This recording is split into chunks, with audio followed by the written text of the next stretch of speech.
Good day, I'm Theodore Henry, and this is your JIS News for Monday, November 3, 2025.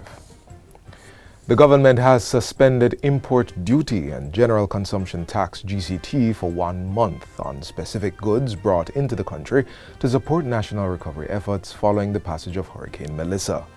It is aimed at facilitating the importation and distribution of critical relief items to assist individuals, families, and communities affected by the hurricane. The suspension took effect on October 29 and will remain in place until November 28. During this period, all importers, whether individuals or organizations, will be exempt from paying import duty and GCT on designated relief items. However, other charges such as the environmental levy, standard compliance fee, and customs administrative fee will remain in effect throughout the relief period.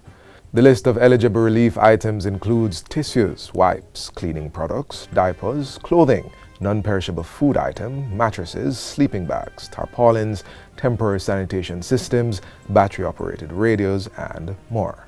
The full list of items can be viewed on the website and social media pages of the Jamaica Customs Agency, JCA.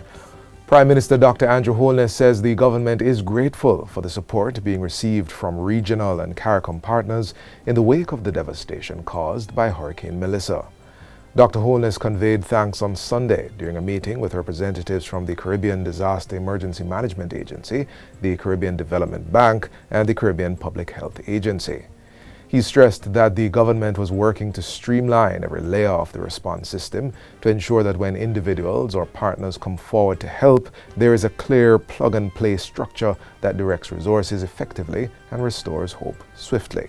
The priority is established, structure is established, chain of command is established. Whoever wants to come in and help, volunteer, or you just come, plug in, and you are directed in a way that will be effective. So those are the things that we are working on. And we see yourselves as important partners from all aspects of the development. The meeting was focused on strengthening coordination around Jamaica's recovery efforts, mobilizing regional support, rebuilding resilient infrastructure, and safeguarding public health. Dr. Holness says the government is fully aware of the frustration that is mounting among persons with no water, electricity, food, or shelter.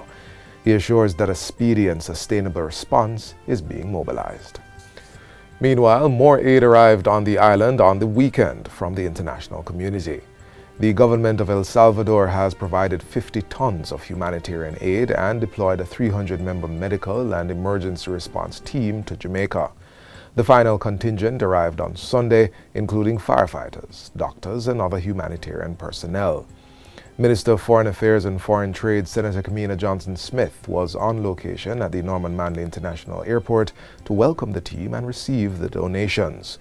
She explained that the El Salvadoran team would be deployed across the parishes most affected by Hurricane Melissa. That is the 13 communities that have been identified as having had the greatest destruction as a result of the Hurricane Melissa. They have come with generators. They have come with inflatable boats for where flooding occurs. They've come with pumps that get water and mud out of places that have been inundated that need to recover from floods. The delegation from El Salvador also delivered chainsaws, mobile tented medical units, and medicines to aid healthcare delivery in affected areas. On Sunday, Transport Minister Darrell Vaz was on hand to welcome the arrival of 2 specialized helicopters from the U.S. government. The helicopters form part of Washington's initial $11 million contribution to Jamaica's relief and recovery efforts. Every time one comes and we see it, we get more hopeful that we will be able to protect and save lives and also look after those who have been decimated in terms of their belongings, their properties, their livelihood, their businesses. On Sunday, the Ministry of Health began the installation of a field hospital in Black River, St. Elizabeth to provide critical health services to persons in the parish.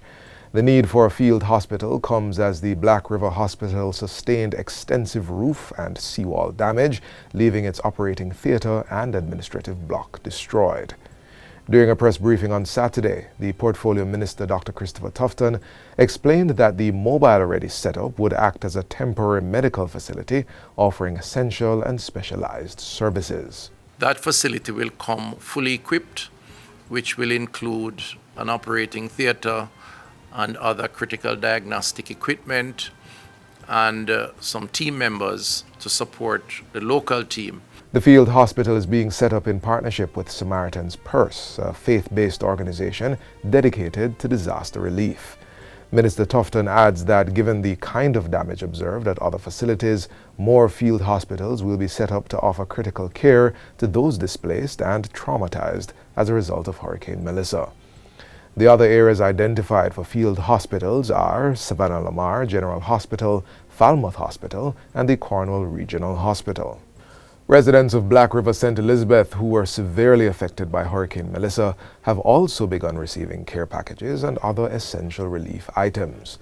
On Saturday, the Global Empowerment Mission, GEM, brought truckloads of aid items.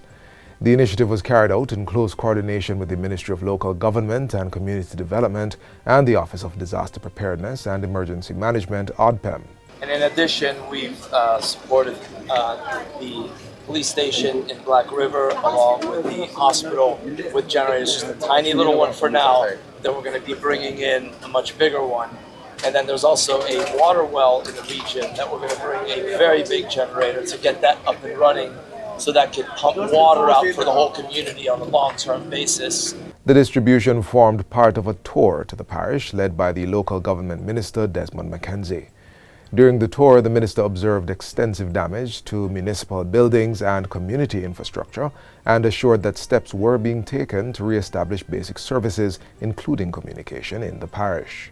First of all, I want to express my sympathies and condolences to the residents here in St. Elizabeth, especially the historical capital city of Black River, and it is going to take a lot of work to restore what existed before. We have brought Starlink into the parish today and to the mayor, so at least we are going to be creating some level of communication. Meanwhile, the Ministry of Labour and Social Security has intensified its relief operations across St. Elizabeth, Westmoreland, Hanover, St. James and Trelawney, delivering vital support to thousands of families in need. The ministry and its partners are implementing a coordinated operation to deliver food, water, shelter materials and emergency supplies to the hardest hit households. Education Minister Dr. Dana Morris Dixon has assured administrators of the schools damaged during the passage of Hurricane Melissa that government will be doing all it can to address their needs. The minister toured the St. Elizabeth and Homewood Technical High Schools on the weekend for a first-hand view of the damage sustained to the institutions, which are based in two of the hardest-hit parishes. Our ministry is going to do everything we can. The government is going to work as hard as we can for all the schools that we see that have had tremendous damage. Minister Dixon also commended the school's principals for their leadership in the recovery efforts.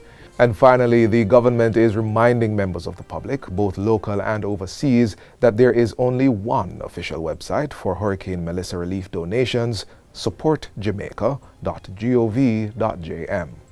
The reminder comes amid reports of fraudulent websites attempting to exploit the public's generosity in the aftermath of the hurricane.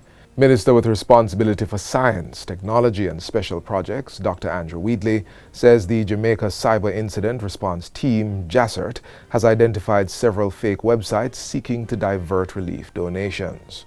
In fact, up to last night, we identified 8 such sites, and just now it has been updated to 28 sites that are attempting to divert contributions, donations from legitimate sources. Dr. Wheatley says these fraudulent websites are deliberately designed with names similar to Jamaica's official donation portal. Some of the domains identified include JamaicaHurricaneHelp.net, MelissaReliefJamaica.com, and SupportJamaicaGovJM.net, among others. The main difference is that all of our websites, our official website ends with www.jamaica.gov.jm.com. What you have identified, ladies and gentlemen, is that these sites are at varying stages of development. But Jamaica CERT suspect that these sites may become active in coming days. Minister Wheatley is urging the public to verify any donation website before entering personal or financial information and to report suspicious sites immediately to JASCERT at jamaica.cert@opm.gov.jm. And that's it for JIS News today. I'm Theodore Henry. Thanks for watching.